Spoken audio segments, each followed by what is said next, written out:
name is Kerri Flynn. I am a history teacher at Washington High School in Washington, Missouri, outside of St. Louis, Missouri. I've been with that district for quite some time. I started my career as an English teacher, but my real passion and love is social studies and history. I love telling the story, which is what drew me to literature, but then to add the background information, the context, that was my love in history. So in the courses I teach, I try to combine both of those elements, and it's just a wonderful career. One of my courses is Human Rights and Genocide, so I've been teaching the Armenian Genocide for several years.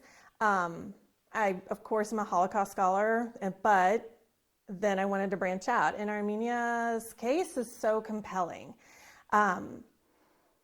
This 10 days helped me contextualize this history better. I would say that was definitely one of my weaknesses, the literature part of it, where I'm having the kids read the stories, read the pieces like Dovey's story, read different clips, watch testimonies.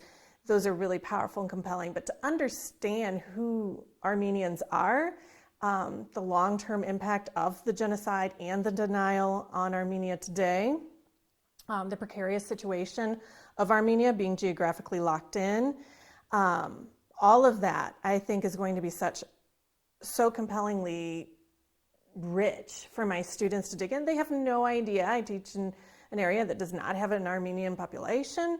So it's going to be so exciting to be able to introduce them to this new part of the world that they're absolutely not familiar with, and to see the beauty of these people, to see the strength in the Armenian people, and they're always going to survive. They will find a way. And to be part of that is also kind of so American, even though, but it's that American, we pull ourselves up by the bootstraps. And here, these Armenians are like this too. And so that is going to be such a great connection. And I am excited about that. I plan on being able to present to my department things that I've learned. We all teach U.S. history, so I'm going to make a quick, little unit for them, or a little lesson or activity that they can do when we're doing World War I. Most of us, I think, already insert something about the Armenian genocide in that unit, but just to make sure that we're all aware, because the geopolitical conflicts are the kids need to know this is the world they're going to inherit, so they need to understand why. There's no easy answers. So I know I can do that in my own district. I can reach out to my surrounding districts as well. I know I can present at the Missouri Council for Social Studies in February, so I can present to teachers from all over the state. Allison and I are going to be presenting at the National Council for Social Studies in December, so we hope to reach a very broad population. But just to keep talking about it, I think where I live, we just don't know. And so just to spread this awareness, this is a problem, and we need to stand with these really great, brave, kind people. In my state, the Armenian genocide has not been taught as a curricular push. So I don't believe it's in our state standards. It's not part of our mandate. I think that can change. We've put the Holocaust education in our standards. It's part of our mandate now. So I am going to do my part to push for the Armenian genocide. We have world history, we have U.S. history. The children need to know this part of the world's history. So I plan on being a very vocal advocate for Armenian genocide education in my state, in my region, in my school, and making sure that we cover this very important part of our history. A quote that I'm going to take away, and I think I'm going to put it in my Cricut and put it on my wall, is never again, never is now.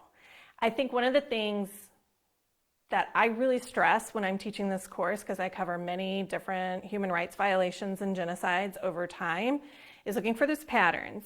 And we start by examining our own history, look at Native Americans, look at what happened with African enslavement. And then we explore imperial colonialism in Africa and the genocides there. And by the time we get to Armenia, which is a pretty quick bump through there, they're really ready to dig in. And by studying the Armenian case, we begin to really develop the patterns.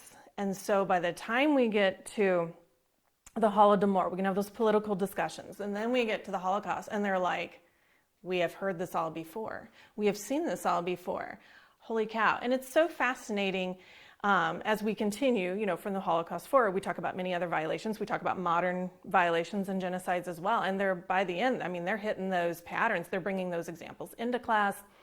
The Armenian case is extremely important to understanding the rest of the 1900s and the violations there.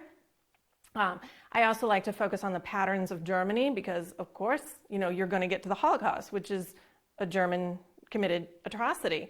But we start with the German genocides in Africa and the way that some of those common parallels between there and Armenia, from Armenia to the Holocaust, and finding those patterns. And one thing I really enjoy pulling in, because otherwise we'll all have severe depression, is the reconciliation piece, especially for Germany. And the Holocaust is a long reconciliation process, and that healing takes a lot of time.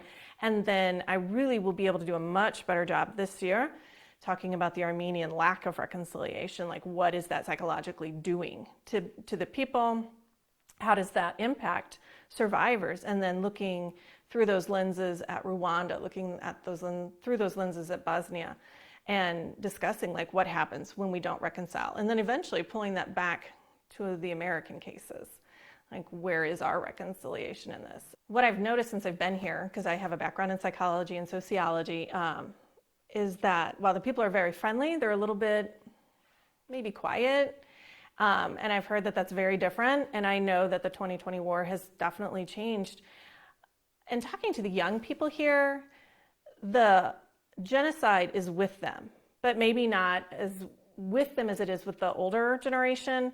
But it's still there, it's echoing, it's haunting in how they see their futures. I mean, there's a little, feels like darkness. They know it's there. And to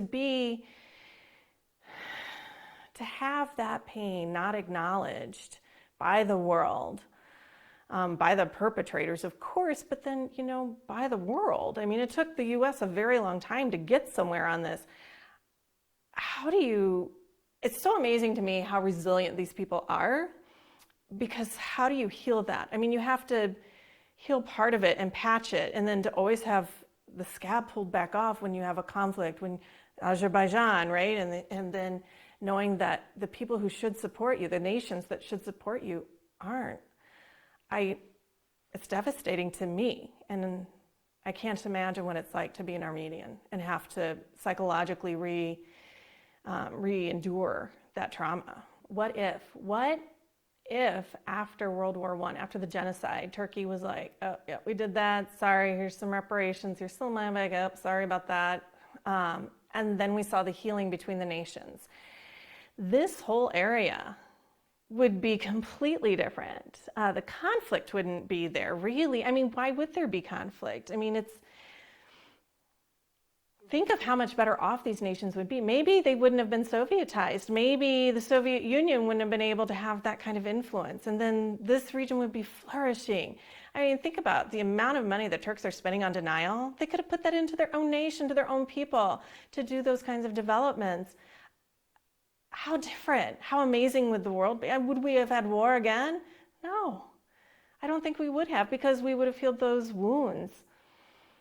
But that's one of the problems with what if, right? Like, what if the U.S. had come right out and said, like, yeah, Turkey, you totally like did that. Like, calm down, like, sit down. You know,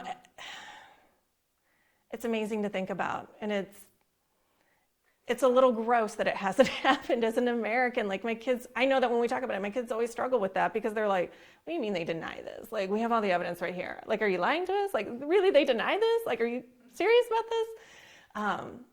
Yeah, how? And they just cannot fathom, like, the whole, like, y'all just say you're sorry, you did it, move on. Like, why is it so difficult? And I know it's never that simple, but, like, at the end of the day, it is kind of like, come on, like, get over yourselves. This program was amazing. I loved all the speakers. Everybody had something different to bring in. I enjoyed the geographical aspects. I enjoyed the denial aspects and hearing like how Turkey is doing these denials. I enjoyed some of the history. I love the museum. The exhibitions here are just so incredible. I enjoyed listening to our survivor. She was, again, I love hearing from the younger people too, to get those different perspectives of what this is like to live with this ongoing trauma. I loved our little excursions. They were really fun. This was a wonderful group of people. We were all like passionate. We are all just gelling up so well and just making new connections, new friendships, new relationships, and new collaborations. So the work that we did here is going to be years and years and years in the future, because we're tight now.